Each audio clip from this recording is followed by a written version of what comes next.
Today, I want to talk to you about the marathon nutrition plan and why I should give this a bit more attention than most people do, because the consequences of getting this wrong, as my good friend James Smith will tell you, are pretty brutal. So it's a lovely Tuesday morning, a bit frustrating. I've already been out for 5k this morning, recorded this episode already, but I managed to have my camera set on time lapse, so I had no content to be able to use, so I've had to come out for another 5k. So it means I'll be doing 10k today, which is all good and well, but sacrifices you go through to record a daily vlog. But there you go. So on to the story of my my good friend James Smith. So let me just there's a car coming past me, so let me just get to a part where it can pass me first. Over here.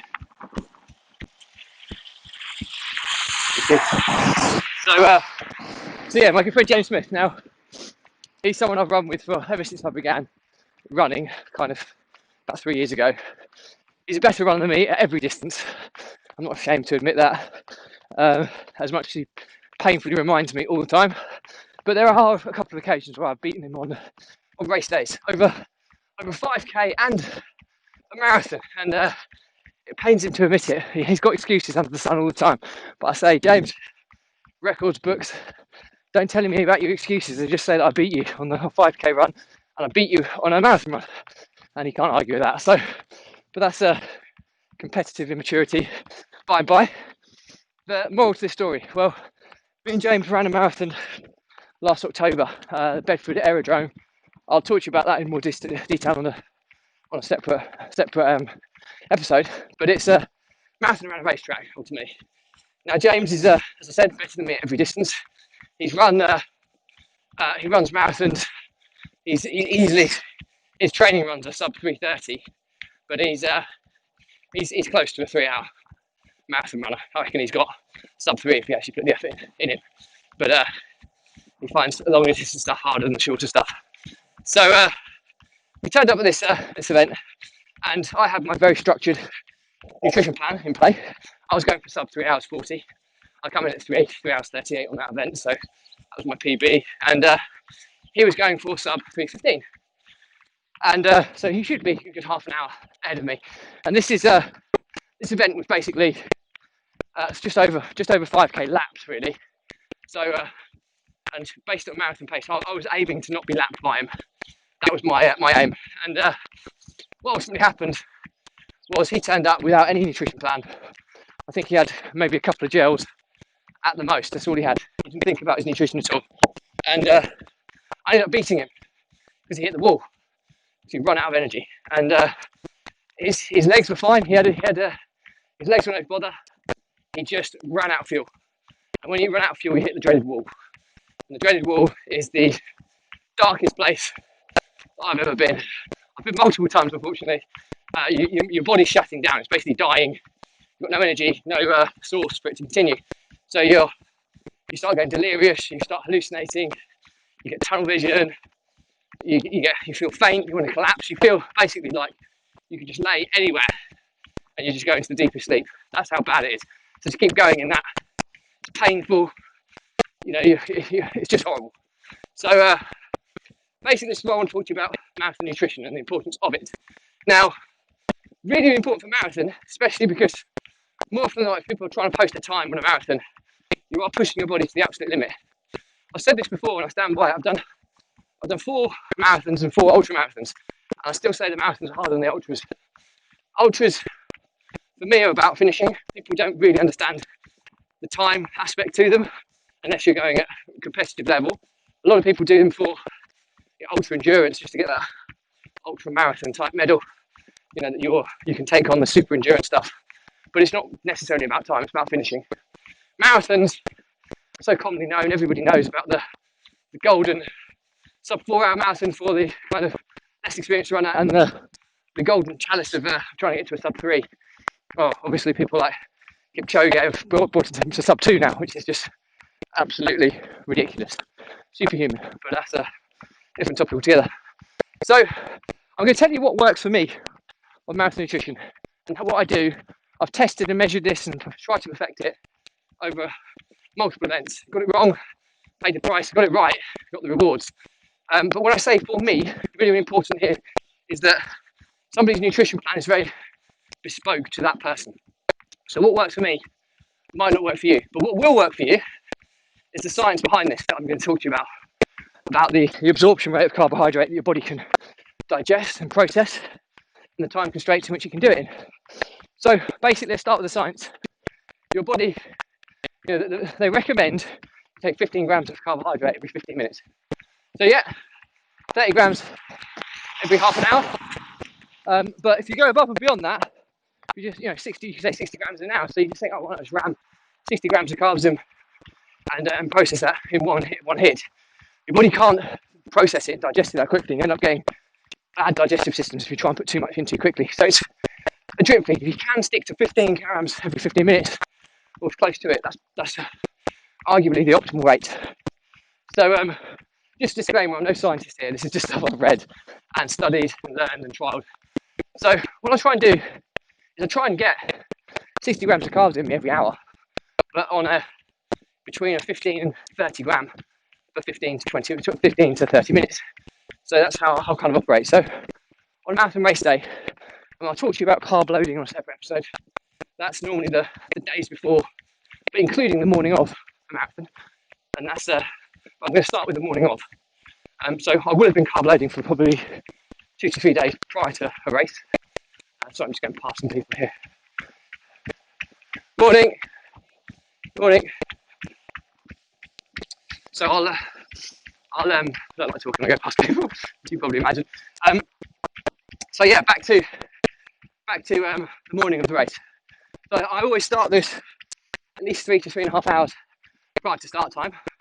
So that's really, really important. So the first hour, okay, I'm trying to get 60 grams of carbohydrates in my body in a managed and digestible way. So the first thing I do at breakfast, I have a big bowl of porridge, which is about 20-25 grams of carbs, and I'll smear it in syrup, which kind of takes up to about 30 grams, which is really tasty, but it gives me a really good solid foundation to begin with. That's the first half an hour, that's 30 grams of carbs. The second half an hour, I'll have a banana, which again is about 20 grams of carbs, and I'll top that up with an energy drink. Okay, so I'll have an energy drink, half an energy drink, which is normally about 10 grams of carbs. So that's the other 30 grams. So that's for hour one done. So what I'm now doing is I'm now looking at reducing the size of food consumption on the basis I'm getting closer to start time, but I'm still trying to maintain the same rate of carbs coming into my system.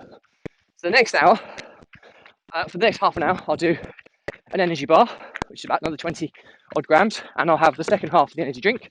That takes me up to 30 grams. And then the next half, an hour, which is an hour and a half in here, I'll basically have a dehydration drink and another energy drink. Okay, so that's a lot of drink, a lot of fluid there, but I'll talk to you about how I clear my system prior to race. It's a bit of a gruesome topic, but if you're going to do a race, you've got to clear your system of fluids probably multiple times before the race, and obviously clear your stools as well before you start. It's nothing worse than running when you need a toilet. So again, it's a bit of a grim topic. So then we're on to an hour before start. So I'm normally at the venue here, so I'm doing these other little bits as I'm travelling to the venue or the start destination. So the next thing is I'll have a caffeine energy gel, and I use Science in Sport. I'll talk to you why I use that in a minute. Science in Sport caffeine energy gel, which gives me 22 grams of caffeine, and then again I'll top it up, this time with a hydration drink. Okay, it has a less energy, but it's still an energy drink, but it focuses more on hydration. So that will top me up to 30 grams again, so I'll have a bit more fluid there. And then the second half an hour, I have another. I'll stop drinking then half an hour before the race. So I'll be trying to make sure I clear my fluids before I start. Next half an hour, I have another caffeine energy gel to give me that boost on the start line, another 22 grams. And then I'll top it up with a couple of Jelly Babies. Now, Jelly Babies are quite quick to absorb. They're 4 to 5 grams of carbs per Jelly Baby. So again, the 22 and 2 takes me to there about 30 grams before start time. So, and I'm normally shaking with with energy before I start, which is a good place to be as long as your digestion can handle it. And then when I'm running, I use Science in Sport energy gels. Okay, they're 22 grams, all 22 grams of carbohydrate. But what I do is I take them every half an hour, and I'll generally take two normal energy gels, and then one electrolyte one, which has salts in it, which just means I can retain my fluids a bit better. So I normally do two energy and one, two normal energy and one electrolyte or hydration gel, which is a bit more salty. I take one, so every half an hour I'll take one normal energy gel. So half an hour, one energy gel, half an hour, the next energy gel, half an hour again, and then I'll take the electrolyte or hydration one. Now in between that, so at 15-minute intervals, I'll be running a separate half an hour cycle, and I'll be using energy blocks.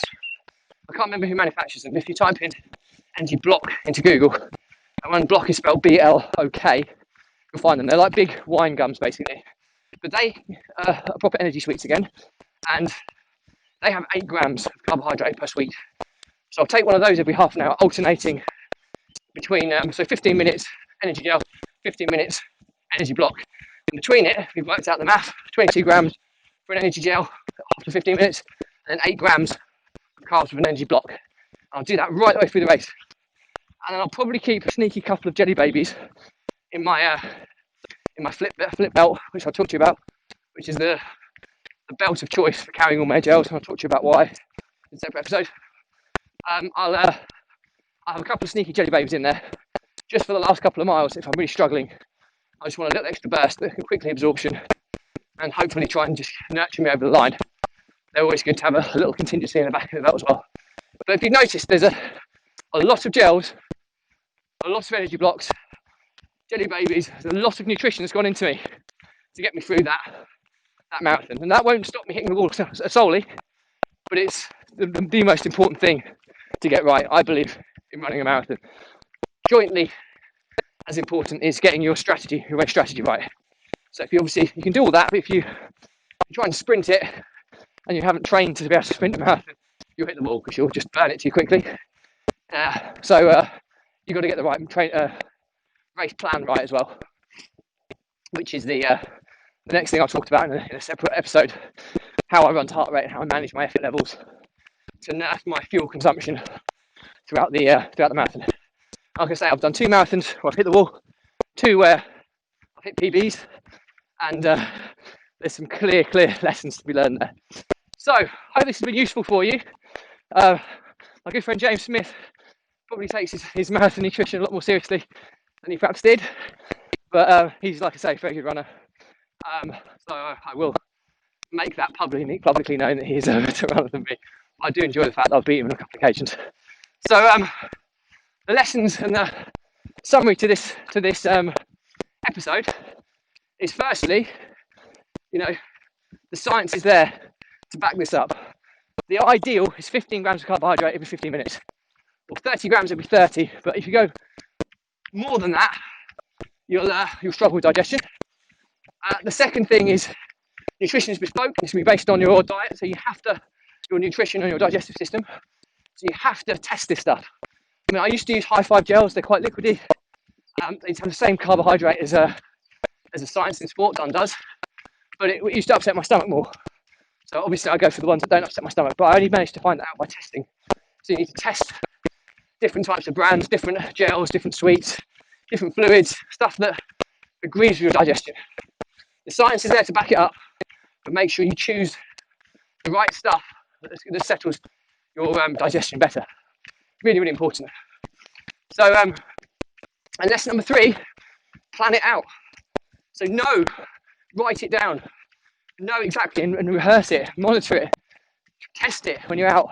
It's quite expensive, all this nutrition, but if you want to post a good time, you have to be fueled right to be able to post a good time. You can't win a marathon on the start time or the preparation. You can certainly lose one with bad preparation or bad nutrition.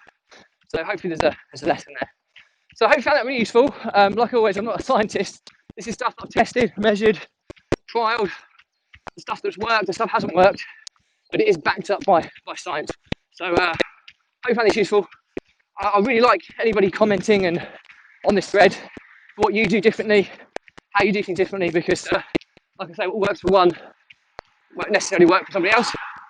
So really, really keen for people to share their views, what works for them, what doesn't work for them. Because this is something that the more people get this right, the better times, the better you'll perform as a result. So please, yes, spark some debate on this one. As always, comment, share, like it if you think it's good value. And my commitment is I'll respond to every comment. And if it's something that's slightly wider topic, I'll record an episode and tag you in. Obviously, give you that my views, my opinions on it in more detail. So hope you found it useful, and hope this helps you in your running journey. If you are focusing on a marathon, people get so ingrained in the training plans, but they kind of ignore the nutritional side, and everything's a third. Race strategy, nutrition, training. You have to get all three of them right to be able to nail it to get the time you want. Get one of them wrong, you'll pay the price on race day, which isn't enjoyable because it's called the wall. Strongly recommend you avoid it. So if you found this useful, as always, stay positive, stay happy, and speak to you on the next episode.